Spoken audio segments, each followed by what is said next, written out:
Bien-aimé dans le Seigneur, je te salue au nom puissant de Jésus ce matin.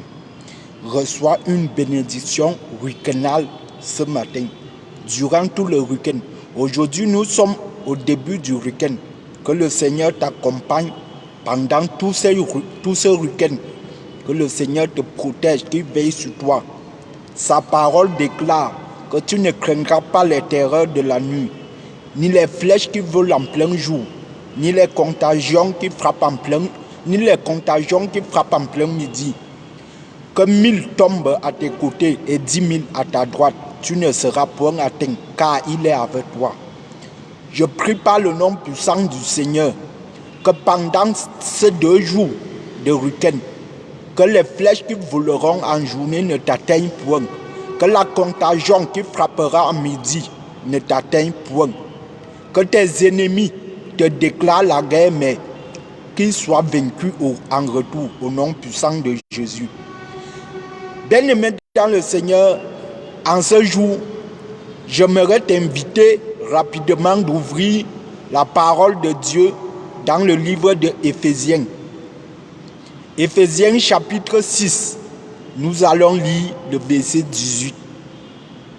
Éphésiens chapitre 6, nous allons lire le verset 18. Lisons tous ensemble, bien-aimés. Éphésiens chapitre 6, le verset 18. Il est écrit: faites-en en tout temps, par l'Esprit, toutes sortes de prières et de supplications. Veillez à cela avec une entière persévérance et priez pour tous les saints. Amen.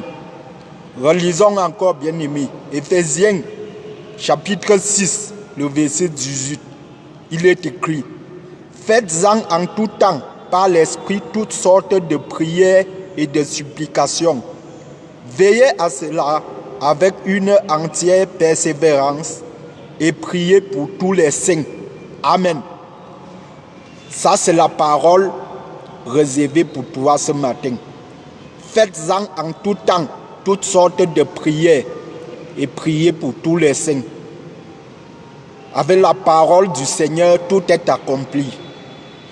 Merci Seigneur, merci. Merci Seigneur, merci. Car nous ne doutons plus de rien, car tout est accompli. Merci Seigneur, merci. Merci Seigneur, merci Seigneur, merci. Merci Seigneur, merci. Car nous ne doutons plus de rien, car tout est accompli. Merci Seigneur, merci. Bien-aimés dans le Seigneur, avec la parole du Seigneur, avec la parole de Dieu, tout est accompli sur la croix. Bien-aimés dans le Seigneur, ce matin, nous voulions progresser dans la praticité de la prière. Alléluia. La Bible dit ici que faites en tout temps toutes sortes de prières et de supplications. C'est pourquoi ce matin, le thème de ce jour, le thème de ce week-end sera la pratique de la prière. Alléluia. Bien-aimés, nous voulions pratiquer toutes sortes de prières. Ce verset que nous venions de lire est connu de tous. Tous ceux qui lisent la Bible, tous ceux qui lisent leur Bible ont déjà lu ce verset sûrement. Ce verset est connu de tous. Et la question que je veux te poser ce matin, c'est de savoir quel est le niveau de praticité de ce verset dans ta vie. Alléluia. Quel est le niveau de praticité? Comment pratiques-tu ce verset dans ta vie, bien-aimé? Dans ce verset, nous avons 3 commandements de Dieu. Dans ce verset de 2 phrases, Dieu nous donne 3 commandements, à savoir, le premier commandement dit: faites-en en tout temps, par l'Esprit, toutes sortes de prières et de supplications. Voilà le premier commandement de Dieu dans ce verset. Faites-en en tout temps toutes sortes de prières et de supplications. Le deuxième commandement, il dit: Veillez à cela avec une entière persévérance. Alléluia. Après avoir fait en tout temps toutes sortes de supplications, il te dit, veille à cela avec une entière persévérance. Alléluia. Le troisième commandement, il nous dit, et priez pour tous les saints. Alléluia. Priez pour tous les saints. Nous voyons combien de fois il est bon pour nous de méditer parfois sur les versets. Voici ce verset qui contient 2 phrases. Dieu nous soulève 3 de ses commandements. Alléluia. Bien-aimé dans le Seigneur, quel est le niveau de la praticité de ce verset dans ta vie? Alléluia. Ce matin, je veux que nous pratiquions ce verset. Je veux que toi et moi, nous nous engagions à pratiquer ce verset dans nos vies. Bien-aimé dans le Seigneur, tu as déjà suivi plusieurs enseignements sur la prière. Oui, tu as déjà suivi plusieurs enseignements sur la prière. Mais la question, c'est de savoir, est-ce que tu pratiques donc la prière que tu suis? Est-ce que tu mets en pratique les enseignements sur la prière? Il est une chose de suivre l'enseignement sur la prière et il est une autre chose de pratiquer la prière. Alléluia. Bien-aimés dans le Seigneur, nous allons pratiquer toutes sortes de prières comme la Bible nous dit ici. Et cela va nous prendre beaucoup de temps. Nous allons pratiquer toutes sortes de prières en beaucoup de temps. Alléluia. Bien-aimés dans le Seigneur, ce matin, je veux que nous commençons par les prières adoratives. Alléluia. Je veux que nous commencions par les adorations. Quel est le niveau d'adoration dans ta vie? Bien-aimé dans le Seigneur, quel est le niveau d'adoration dans ta vie? Et en cela, nous allons voir les adorations, la qualité d'adoration dans ta vie et la quantité d'adoration dans ta vie. Chers frères, chères sœurs, on va évaluer la qualité et la quantité d'adoration dans ta vie. Et pour commencer, bien aimé, qu'est-ce que l'adoration? L'adoration signifie vénérer. L'adoration signifie apprécier. L'adoration signifie reconnaître. Reconnaître les attributs de Dieu. Reconnaître ce que Dieu fait. C'est ça l'adoration. Nous sommes déjà en train de parler de l'adoration en vérité. Je veux te parler premièrement de l'adoration en vérité.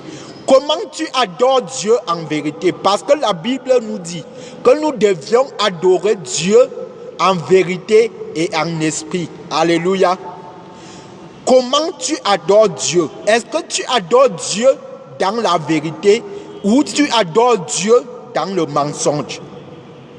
Bien-aimé dans le Seigneur, la vraie adoration, c'est la pratique de la parole de Dieu.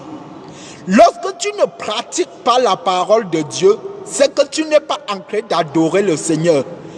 Il est impossible pour toi d'adorer le Seigneur, de chanter les bienfaits du Seigneur, mais tu ne pratiques pas ce que Dieu te dit de faire. Là, tu n'es pas en train d'adorer le Seigneur. Tu chantes ce que Dieu a fait, qui est merveilleux, mais tu refuses d'accepter ce que Dieu a fait. Là, tu n'es pas en train d'adorer le Seigneur en vérité.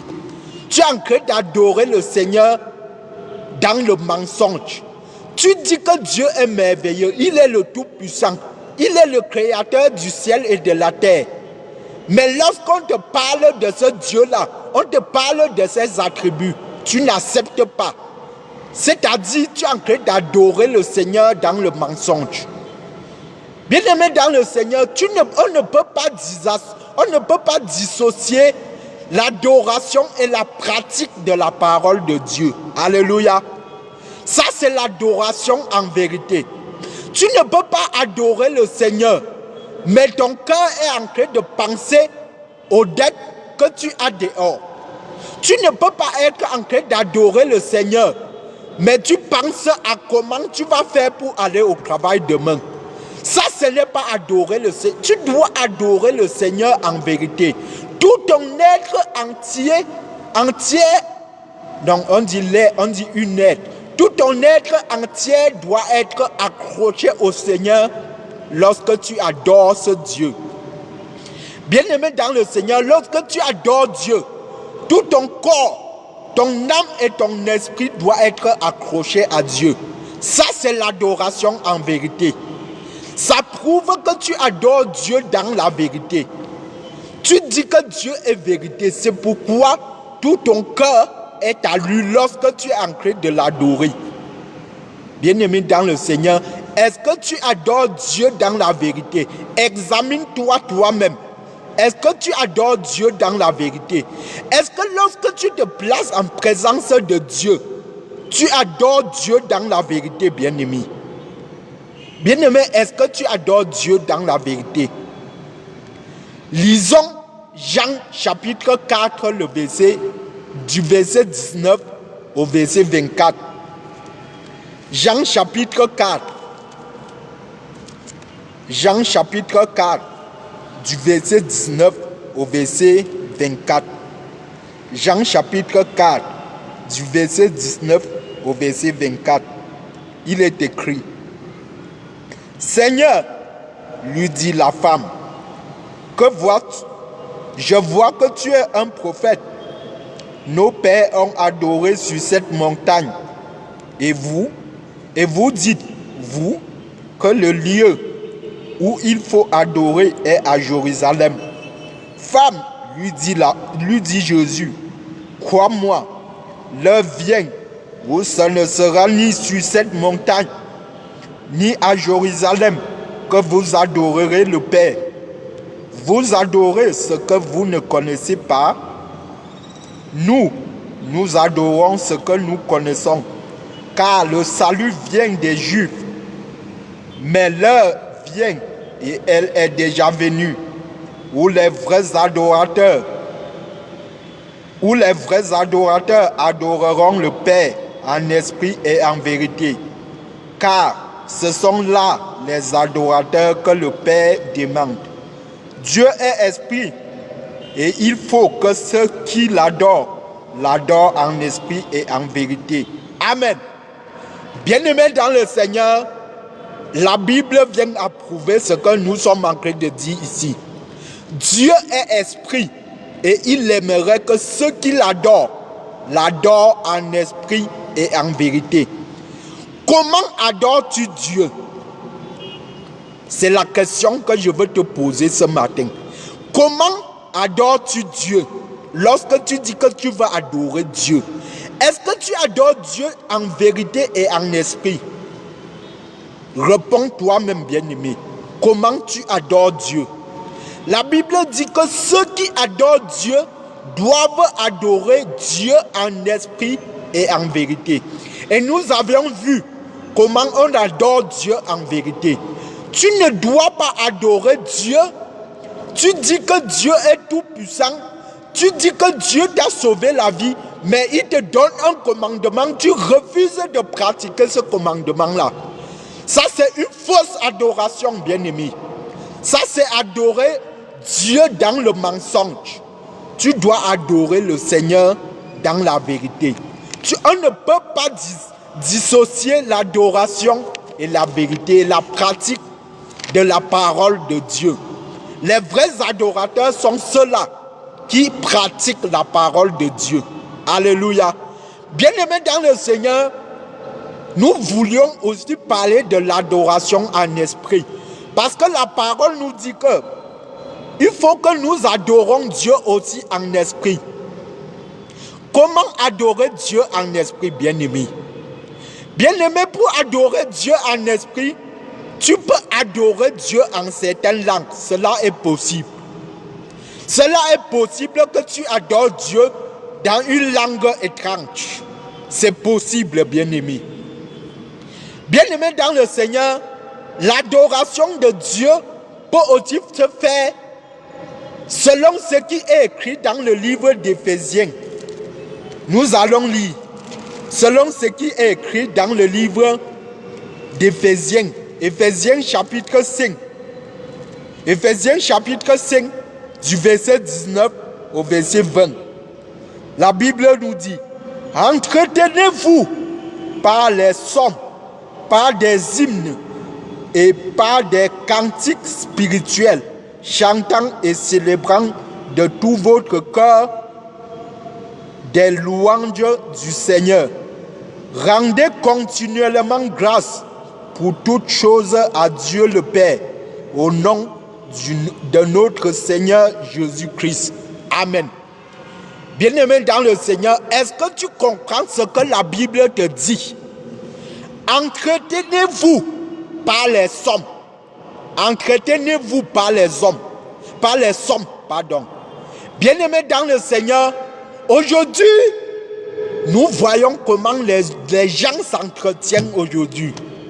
Les gens s'entretiennent avec les produits décapants. Les gens s'entretiennent avec les phares. Avec on appelle ça quoi? Avec les styles. Bien-aimés dans le Seigneur, les gens s'entretiennent avec les vêtements déchiquetés. Alors que la Bible te dit que tu peux t'entretenir spirituellement. Tu peux t'entretenir dans les psaumes. En lisant les psaumes, tu peux t'entretenir. Bien-aimés dans le Seigneur, ne pensez pas qu'en t'entretenant spirituellement, ton corps doit être épargné. Lorsque tu t'entretiens spirituel, ça touche aussi ton corps, bien-aimé. Arrête de t'entretenir avec les mèches brésiliennes. Arrête de t'entretenir avec les produits qui décapent ta peau. Entretiens-toi par des psaumes. La Bible dit: entretenez-vous par les psaumes, par les hymnes et par les cantiques spirituels, chantant et célébrant de tout votre cœur le Seigneur. Alléluia. La Bible nous parle ici déjà de la qualité d'adoration. Célébrer le Seigneur de tout ton cœur, ça c'est la qualité d'adoration. Tout ton cœur doit être au Seigneur. Est-ce que lorsque tu adores le Seigneur, tu adores le Seigneur de tout ton cœur? Est-ce que tout ton cœur est au Seigneur lorsque tu l'adores? La Bible te dit: adore le Seigneur de tout ton cœur, bien-aimé. Adore le Seigneur de tout ton cœur. Et la Bible nous dit même par la suite: rendez continuellement grâce pour notre Seigneur Jésus-Christ. Alléluia. Bien-aimés dans le Seigneur, nous sommes déjà à la quantité d'adoration. Quelle est la quantité d'adoration dans ta vie, bien-aimé? Combien de fois adores-tu le Seigneur par jour? La Bible nous dit: adorer continuellement le Seigneur. Il y a des gens que lorsqu'on adore le Seigneur, ils disent qu'on exagère, on exagère. La Bible dit continuellement. Continuellement, tu dois adorer le Seigneur. Si c'est possible, tu dois adorer le Seigneur autant de fois qu'il faut. La Bible dit: tu dois rendre grâce au Seigneur continuellement. Avec les cantiques spirituels, avec les chants d'adoration. Bien-aimé dans le Seigneur, je veux te dire que tous les chants ne sont pas les chants d'adoration. Par exemple, lorsque tu dis « Seigneur, Seigneur, viens », tu n'es pas en train d'adorer le Seigneur. Tu es en train d'appeler le Seigneur. Voici l'exemple d'un cantique qui montre que tu adores le Seigneur. Dieu Tout-Puissant, car mon cœur considère tout l'univers créé par ton pouvoir. Là, tu es en train d'adorer le Seigneur. Lorsqu'on adore le Seigneur, on ne doit demander rien au Seigneur.